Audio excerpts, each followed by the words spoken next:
بسم اللہ الرحمن الرحیم۔ السلام علیکم ورحمۃ اللہ وبرکاتہ۔ ناظرین کرام، آج ہم آپ کی خدمت میں حضرت مسیح موعود علیہ الصلوۃ والسلام کی ایک کتاب آریہ دھرم پر گفتگو پیش کریں گے۔ ناظرین، یہ کتاب جو کہ آپ نے 1895 میں تصنیف فرمائی، اس کا سبب یہ ہوا کہ حضرت مسیح موعود علیہ الصلوۃ والسلام اپنی ایک اور کتاب میں ہندو مذہب کے عقائد پر کچھ لکھنا چاہتے تھے، اور جیسا کہ ہندو مذہب کے جاننے والوں پر یہ واضح ہے کہ ہندو مذہب اور خاص طور پر آریہ سماج نے جو اپنے عقائد ظاہر کیے ہوئے تھے، اس میں ان کے ایک عقیدہ یا مسئلہ نیوگ کا بھی ذکر آتا ہے۔ نیوگ کے بارے میں حضرت مسیح موعود علیہ الصلوۃ والسلام نے بہتر سمجھا کہ وہ ہندو مذہب کے ماننے والوں کے سامنے ایک اشتہار کی صورت میں یہ استفسار کریں کہ آیا ان کا مذہب اس عقیدے کے بارے میں اپنی کیا رائے رکھتا ہے۔ حضرت مسیح موعود علیہ الصلوۃ والسلام نے اس مسئلے پر استفسار کرتے ہوئے جب اشتہار شائع کیا تو قادیان کے آریہ سماج کے ممبران نے بجائے اس کے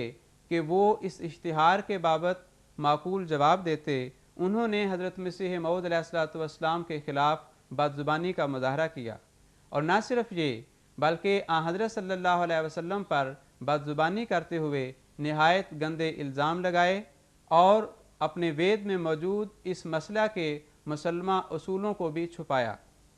تو حضرت مسیح موعود علیہ الصلوۃ والسلام نے پھر از خود اس مسئلے پر مکمل تحقیقات کرتے ہوئے آریہ دھرم میں ان تحقیقات کو شائع فرمایا، اور اس کے ساتھ ساتھ حضرت صلی اللہ علیہ وسلم پر کیے گئے اعتراضات کا جواب دیتے ہوئے اسلام اور قرآن کریم کی پیش کردہ تعلیمات کی افضلیت کو ثابت کیا۔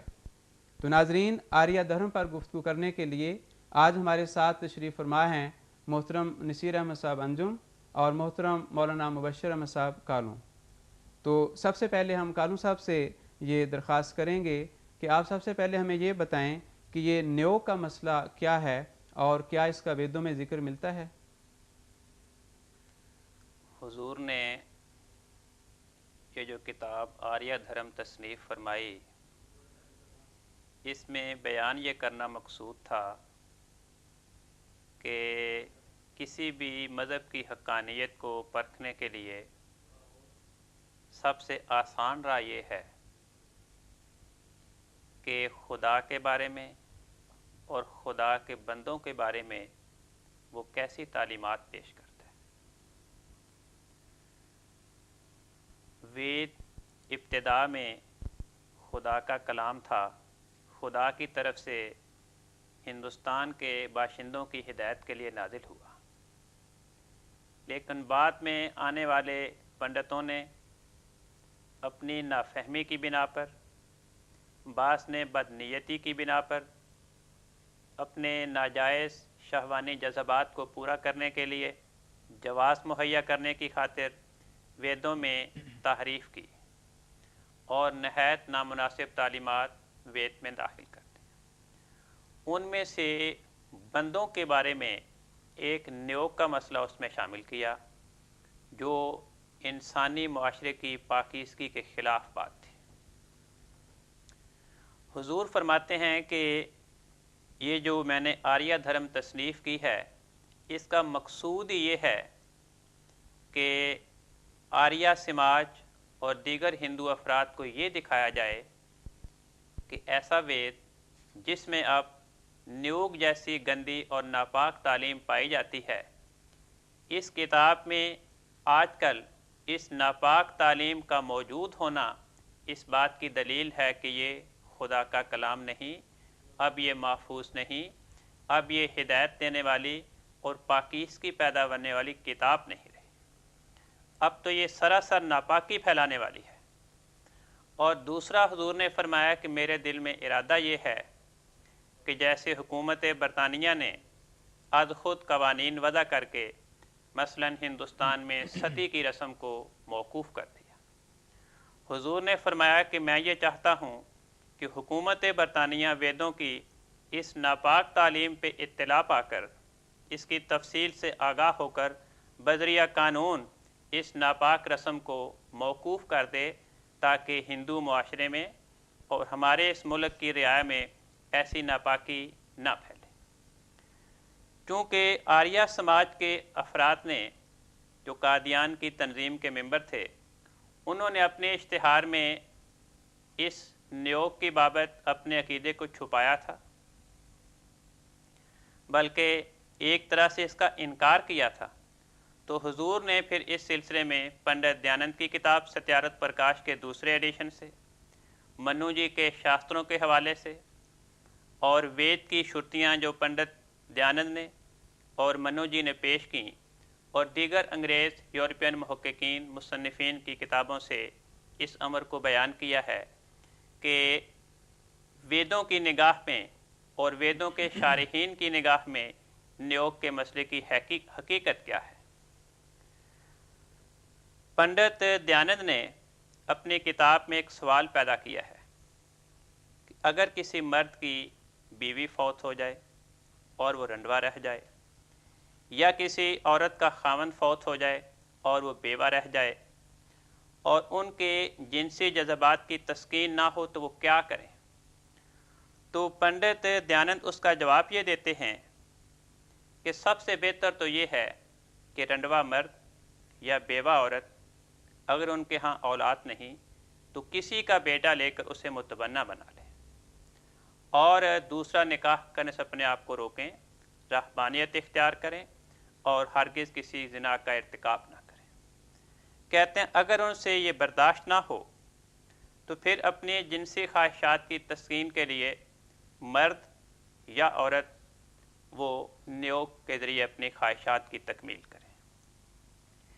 حضور اس اشتہار میں یہ بھی فرماتے ہیں اپنی اس کتاب میں کہ جیسا کہ آریہ سماج قادیان کے ممبران نے اپنے اشتہار میں یہ لکھا ہے کہ ہمارے ہاں خامند والی عورت کا نیوگ یہ عقیدہ درست نہیں ہے، حضور فرماتے ہیں کہ جس طرح پنڈت دیانند نے یا منو شاستر نے اپنی کتابوں میں وید کی شرطیوں کے حوالے سے یہ ثابت کیا ہے کہ ایسی عورت جس کا خامند زندہ موجود ہو وہ بھی اپنے خامند کے سوا دیگر غیر مردوں سے بغیر نکاح کے جنسی مقاربت کر سکتی ہے۔ حضور فرماتے ہیں اگر آریہ سماج قادیان کے ممبران اسی طرح وید کی شرطیوں کے حوالے سے یہ ثابت کر دیں کہ یہ بات درست نہیں تو میں 100 روپیہ انعام دینے کو تیار ہوں، جس طرح چاہیں قبل از وقت کسی کے پاس بھی اسے بطور ضمانت کے جمع کرا دیں۔ حضور نے پھر اس سلسلے میں حوالے پیش کیے ان کی کتابوں سے جن میں یہ لکھا ہے، جن کا خلاصہ یہ بنتا ہے کہ ایسی عورت جس کے ہاں اولاد نہیں ہوتی اور اس کا خاوند زندہ موجود ہے، وہ اپنے خاوند کے سوا 10 مردوں سے تعلقات پیدا کر کے 10 کی تعداد تک بچے پیدا کر سکتی ہے۔ تو حضور فرماتے ہیں کہ یہ بات ایسی ہے کہ جو ناپاکی پھیلانے والی ہے۔ اسی طرح ان کے ہاں یہ بھی ہے اگر ایسی عورت جس کے ہاں اولاد تو ہو لیکن نرینہ اولاد نہ ہو، محض لڑکیاں ہوں، تو وہ عورت بھی نرینہ اولاد کے حصول کے لیے اپنے خامند کے سوا غیر مردوں سے بغیر نکاح کے تعلقات پیدا کر کے نرینہ اولاد حاصل کر سکتی ہے۔ اسی طرح ان کی ہدایات میں جو ہندو دھرم کے مصنفین نے وید کی شرطیوں کے حوالے سے اپنی کتابوں میں لکھی ہیں، یہ ہدایات لکھی ہیں کہ کسی بھی مرد کو نیوگ کے ذریعے اس نیوگن عورت سے 10 سے زائد بچے پیدا کرنے کی اجازت نہیں، اور اسی طرح اس نیوگن عورت کو یہ ہدایت ہے کہ وہ اپنے خامند کے سوا 10 مردوں سے زائد افراد سے بغیر نکاح کے تعلق پیدا کرنے کی اسے بھی اجازت نہیں۔ اور اسی طرح یہ بھی ثابت کیا ہے کہ یہ جو بار بار بہانہ بنایا جاتا ہے مصنفین کی طرف سے کہ جی اولاد کے حصول کے لیے اور نرینہ اولاد کی خاطر یہ تجویز پیش کی گئی ہے، حضور فرماتے ہیں کہ یہ بات بھی درست نہیں۔ مثلا انہیں کتابوں میں یہ بھی لکھا ہے کہ وید کے روح سے اگر کسی عورت کو حمل ہو جائے تو پھر اس کے خامند کو اپنی حاملہ بیوی کے ساتھ مقاربت کی اجازت ہے۔ پھر آگے لکھا ہے کہ اگر خامند یا حاملہ بیوی ان کے جنسی جذبات فرو نہ ہوں اور ان سے برداشت نہ ہو تو وہ کیا کریں؟ تو وہ کہتے ہیں کہ انہیں یہ اجازت ہے کہ حاملہ عورت بھی کسی اور مرد سے تعلقات پیدا کر لے بغیر نکاح کے، اور اس کا خامن جو ہے وہ بھی کسی اور عورت سے بذریعہ نوک تعلقات پیدا کر لے۔ تو یہ ایسی گندی اور ناپاک تعلیم ہے جو انسانی معاشرے کا ستیہ ناش کر دیتی۔ تو حضور فرماتے ہیں کہ جو مذہب اس وقت دنیا کے سامنے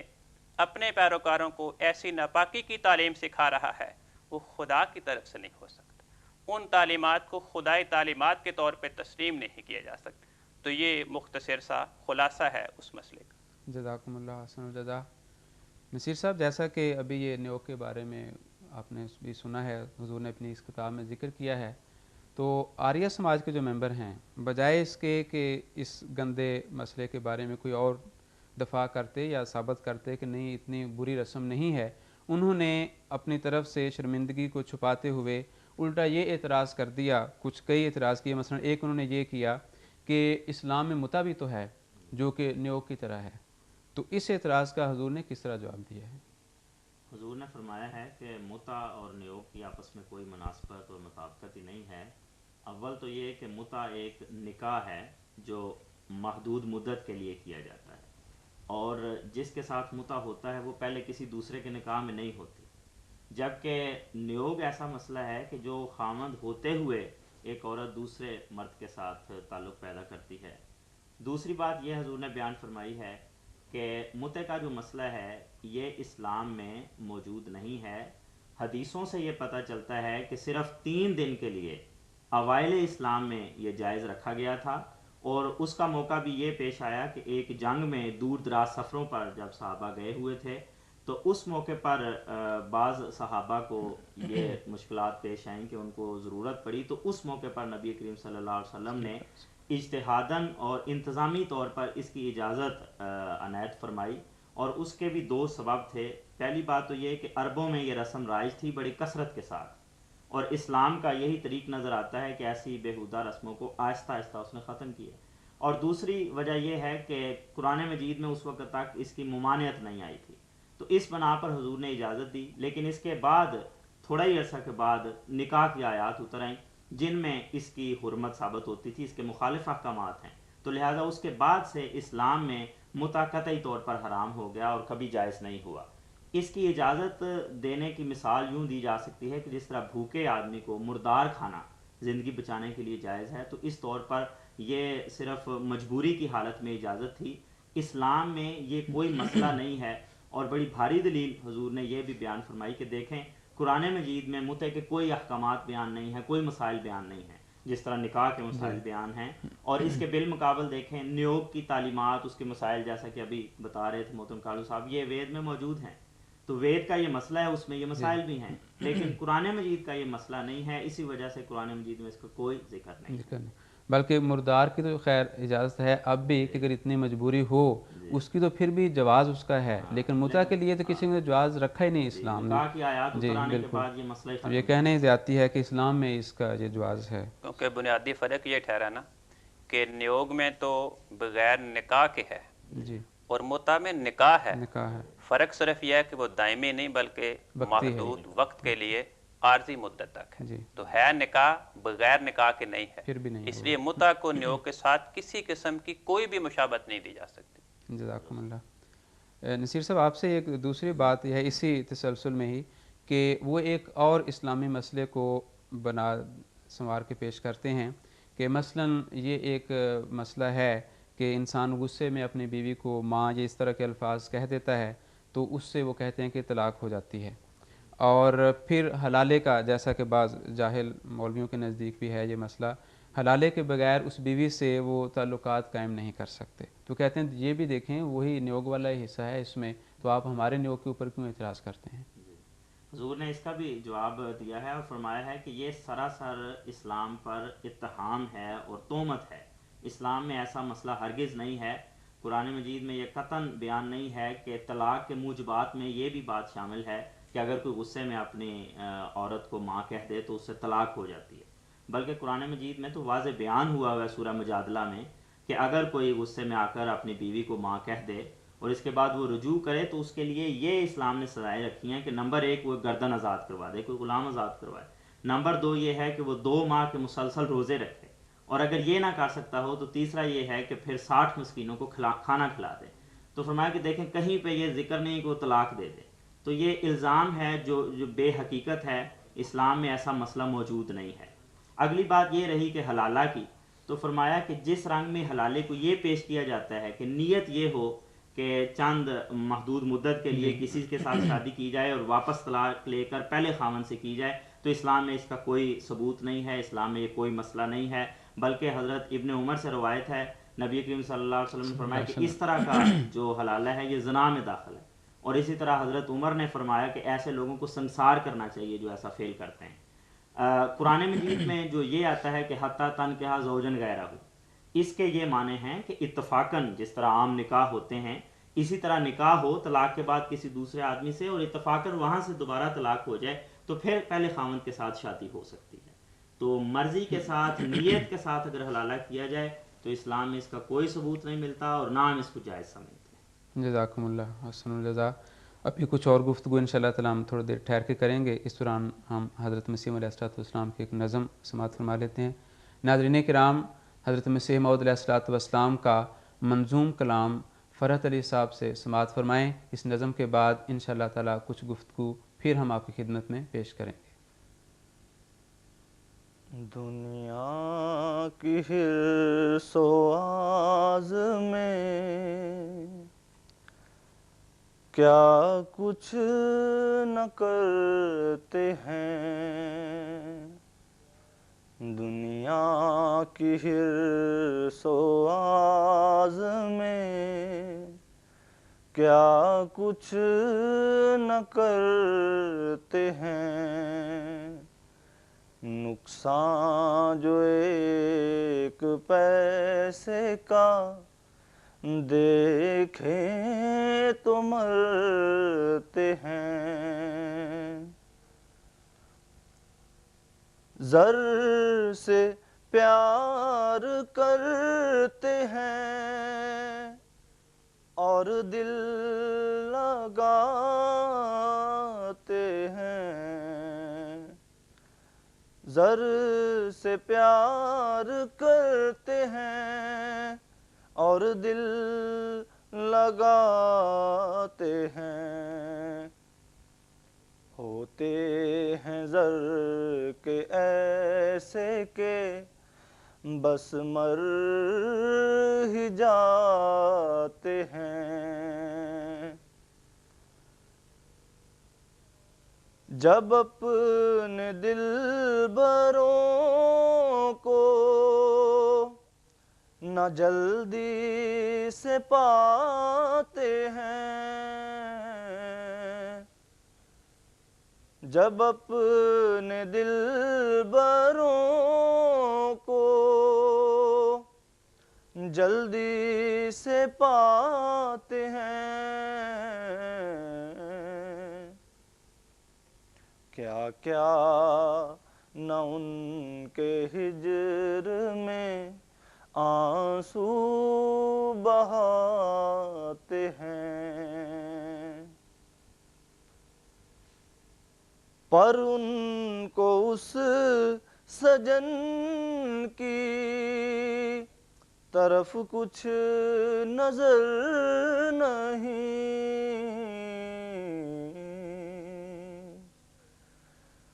پر ان کو اس سجن کی طرف کچھ نظر نہیں،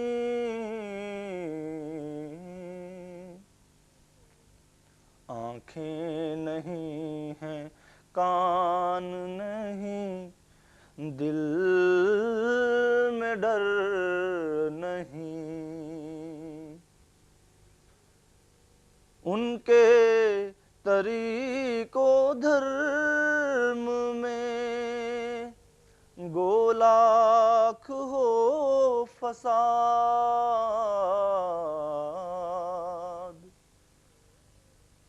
ان کے طریق و دھرم میں گو لاکھ ہو فساد،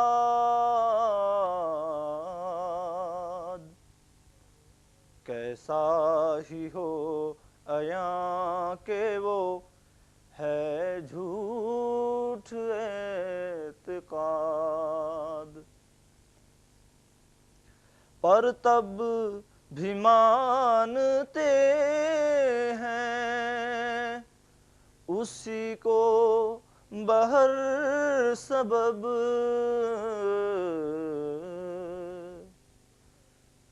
پر تب بھی مانتے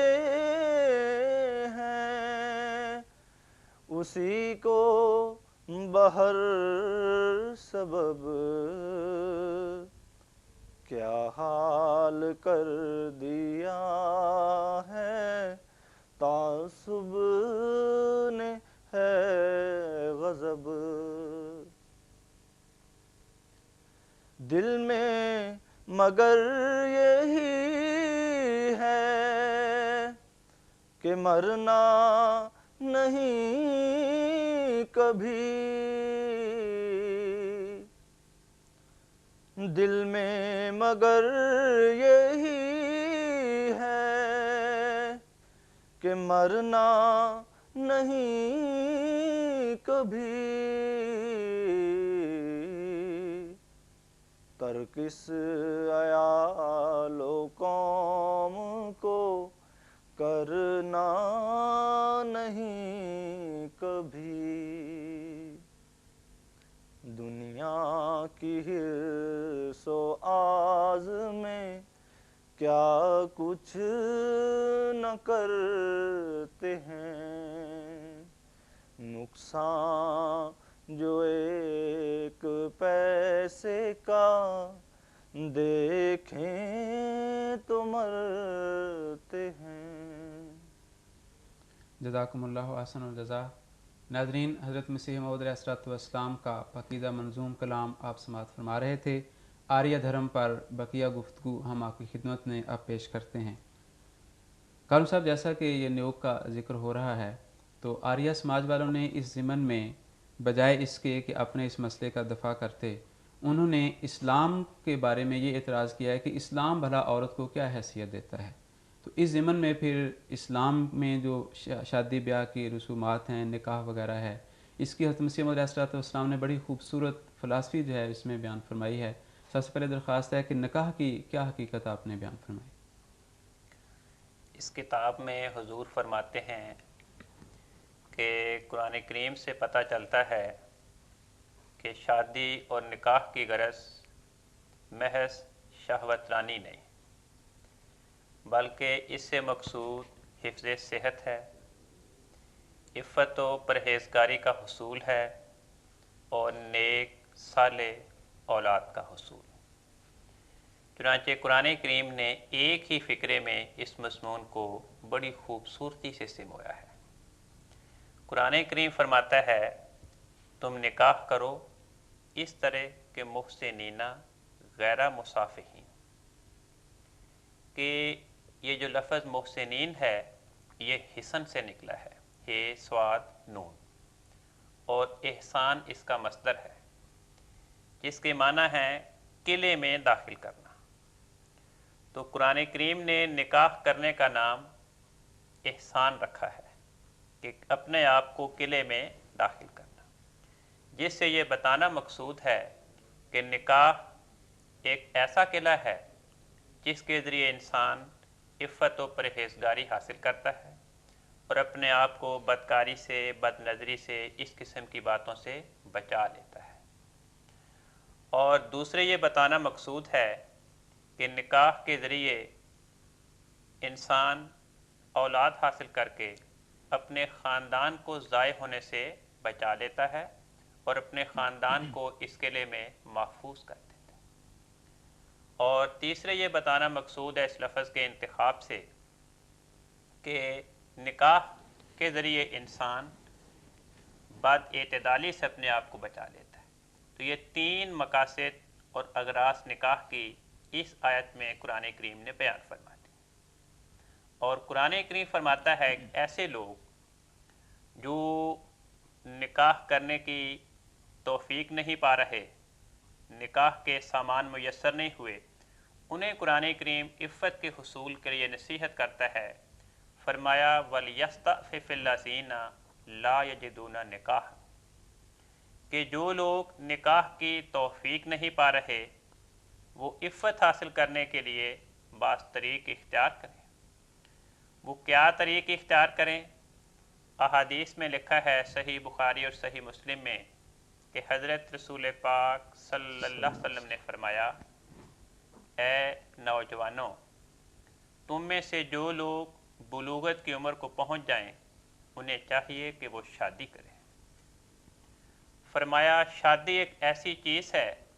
جس کے ذریعے انسان کو غض بصر نصیب ہوتا ہے،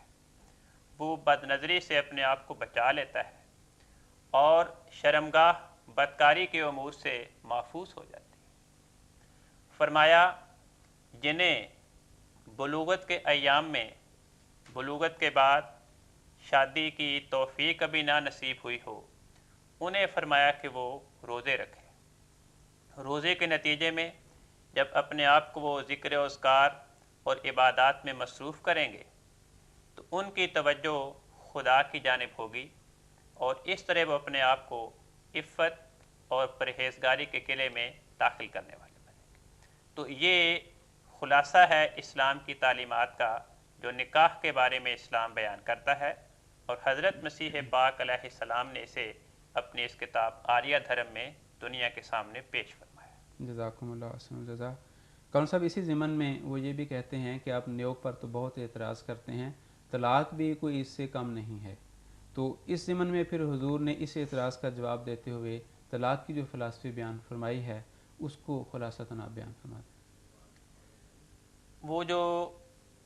ہندو آریہ سماج قادیان کے ممبران تھے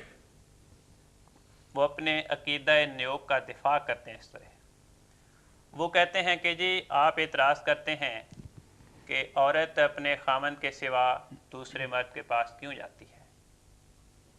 وہ کہتے ہیں طلاق میں دیکھیں مسلمان طلاق دیتے ہیں اور ان کی بیوی پھر کسی اور سے نکاح کر لیتی. حضور فرماتے ہیں کہ دیکھیں کتنا فرق ہے، نیوگ اور طلاق میں تو باہم مشابہت ہی کوئی نہیں. نیوگ میں تو یہ ہے کہ ایک عورت کسی مرد کے نکاح میں موجود ہے، اس کا خامند زندہ ہے، وہ خامند کے نکاح میں موجود ہونے کے باوجود، خامند کے زندہ ہونے کے باوجود غیر مردوں سے تعلقات قائم کرتی ہے بغیر نکاح کے. یہ سراسر ناپاکی ہے اور بے حیائی ہے. لیکن طلاق میں تو یہ ہے کہ ایک عورت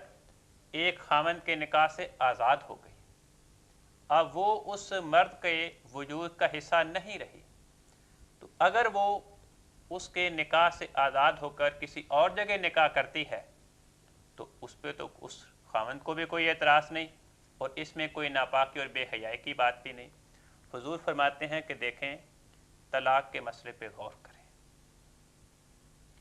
حضور فرماتے ہیں کہ نکاح ایک معاہدہ ہے جس میں خامند اور بیوی دونوں فریق ہوتے ہیں اور وہ ایک معاہدہ کرتے ہیں. خامند کی طرف سے یہ ہے کہ میں اس طرح مہر دوں گا، بیوی کی ضروریات کو پورا کرنے کی کوشش کروں گا اور اس کی دیگر خواہشات کی تکمیل میں اس کا مددگار بنوں گا. اس کے بالمقابل بیوی کی طرف سے یہ شرط ہوتی ہے کہ میں عفت و پرہیزگاری اختیار کروں گی، خامند کی فرما بردار رہوں گی. دنیا میں جو بھی معاہدہ جب فریقین کی طرف سے اس کے شرائط ٹوٹ جائیں تو وہ عدالتی طور پہ قابل فسخ ہو جاتا ہے. وہی کیفیت اس نکاح کے معاہدے میں ہے کہ جب فریقین میں سے بیوی مثلا نکاح کی شرائط کو پورا نہیں کر رہی، انہیں توڑ رہی ہے، تو پھر وہ نکاح قابل فسخ ہو جائے گا. جیسے دیکھیں کسی انسان کا عضو ہے، مثلا دانت ہے، اسے کیڑا لگ جائے، وہ بوسیدہ ہو جائے، اس میں درد شدت کی ہو جس کے نتیجے میں انسان کا سارا بدن بے چین اور بے تاب ہو، اور کوئی ڈاکٹر اس کے باقی جسم کو آرام دینے کے لیے اس کے اس بوسیدہ دانت کو اکھیڑ کر پھینک دے تو اس آدمی کو اس پہ کوئی قلق نہیں ہوگا. یہی کیفیت یہاں ہے کہ طلاق ایک مجبوری کی کیفیت ہے. کوئی انسان خوشی سے اپنی بیوی کو طلاق نہیں دیتا، کیونکہ ہوتا یہ ہے کہ جو شخص کسی عورت سے شادی کرتا ہے وہ شادی کے وقت بھی اپنی حیثیت کے مطابق بہت سے اخراجات کرتا ہے، اس کے بعد طلاق دیتے وقت اسے اپنی بیوی کو اس کا مہر جو کافی مقدار میں مالی رقم ہوتی ہے وہ بیوی کو ادا کرنی پڑتی ہے، اس کے بعد 3 ماہ کے لیے اپنی حیثیت کے مطابق بیوی کے اخراجات کی ادائیگی خاوند کو کرنی پڑتی ہے، اور طلاق سے پہلے پہلے جتنا عرصہ نکاح کے بعد اس عورت نے اس خاوند کے ساتھ نکاح کی حیثیت میں گزارا، اس مدت میں خاوند نے اس عورت کو جو بھی کوئی مال دیا ہو، کوئی زیورات دیے ہوں، کوئی جائیداد دی ہو، وہ سارے کا سارا بیوی کے سپرد کرنا پڑتا ہے، اور اگر اولاد بھی موجود ہو تو طلاق دینے کے بعد اس اولاد کے اخراجات، ان کی ذمہ داریاں، ان کے حقوق کی ذمہ داری بھی اور یہ بوجھ بھی اس مرد پہ پڑ جاتا ہے۔ اس ساری صورت حالات میں جب ایک مرد طلاق دیتا ہے اپنی بیوی کو تو اپنے اوپر بہت سا مالی بوجھ برداشت کرتا ہے، اس پر ایک قسم کی مالی تباہی آن پڑتی ہے، تو اس وقت اس صورت حال میں کوئی بھی خوشی کے ساتھ اپنی بیوی کو طلاق نہیں دیتا، کیونکہ پھر یہی بات بنتی ہے، اور یہ مجبوری کی حالت میں جب ایک خاوند طلاق دیتا ہے بیوی کو تو مجبوری انسانی فطرت کہتی ہے کہ جو بات مجبوری کی ہو اس کا جواز ہونا چاہیے۔ مثلا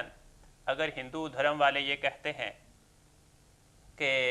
طلاق جائز نہیں ویدوں کی روح سے، اب اس بات پہ غور کریں کہ مرد اور عورت کا نکاح ہو گیا،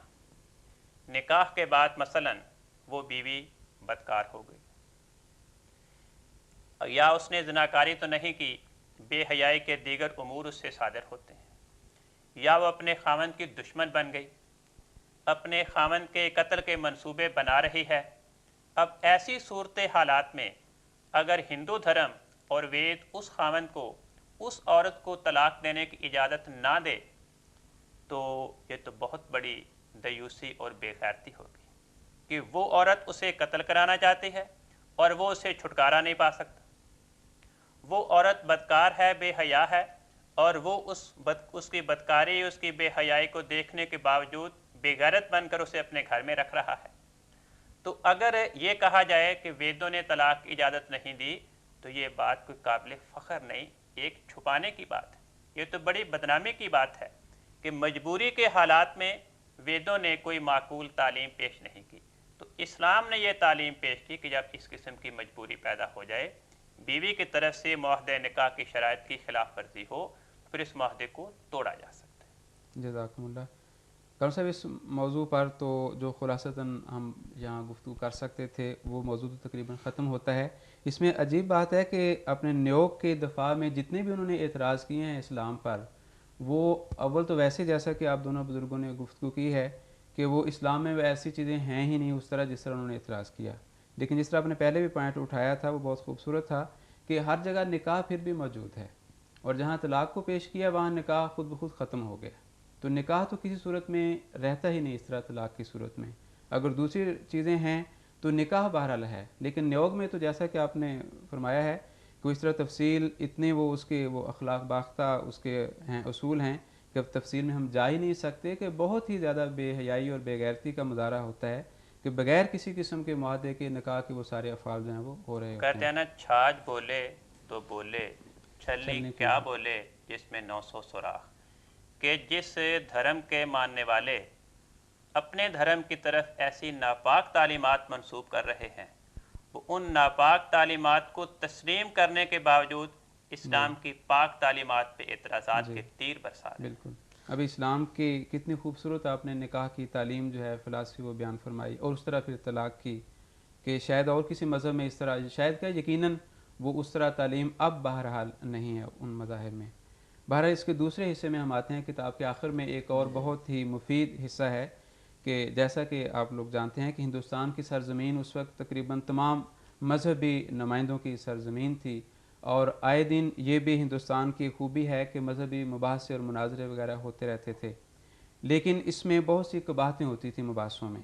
تو حضرت مسیح موعود علیہ الصلوۃ والسلام نے ایک بہت ہی مفید تجویز گورنمنٹ جو اس وقت تھی انڈیا کی، اس کے سامنے ایک قانون منظور کروانے کی مفید تجویز پیش کی تاکہ جو مذہبی مباحثے ہیں ان میں ایک خاص قسم کی جو حدود ہیں وہ متعین ہو جائیں. تو آپ ہمارے ناظرین کو بتائیں کہ وہ کیا قانون منظور کروانے کی حضور نے سفارش کی تھی. جی، حضور نے حکومت کو یہ لکھا کہ مباحثات 2 شرطوں کے ساتھ ہونے چاہیے.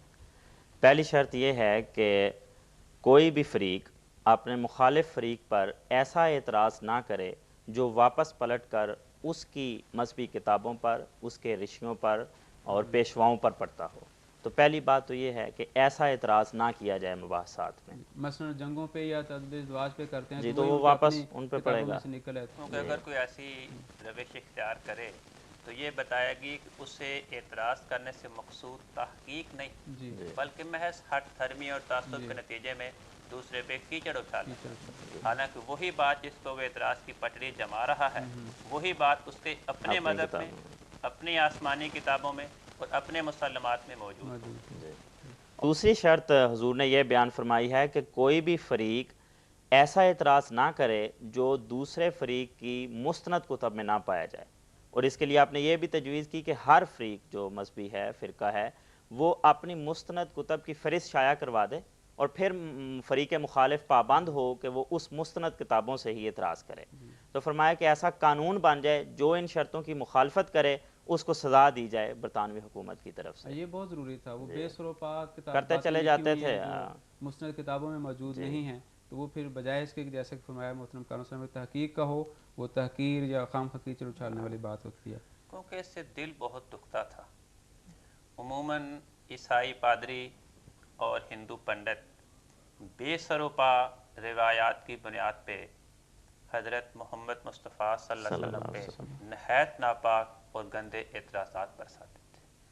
تو ان اعتراضات کی روک تھام کے لیے یہ بہت ضروری تھا ان کو لگام دی جائے کہ جن باتوں کو مسلمان تسلیم ہی نہیں کرتے، جو ہمارے مسلمات میں شامل ہی نہیں ہیں،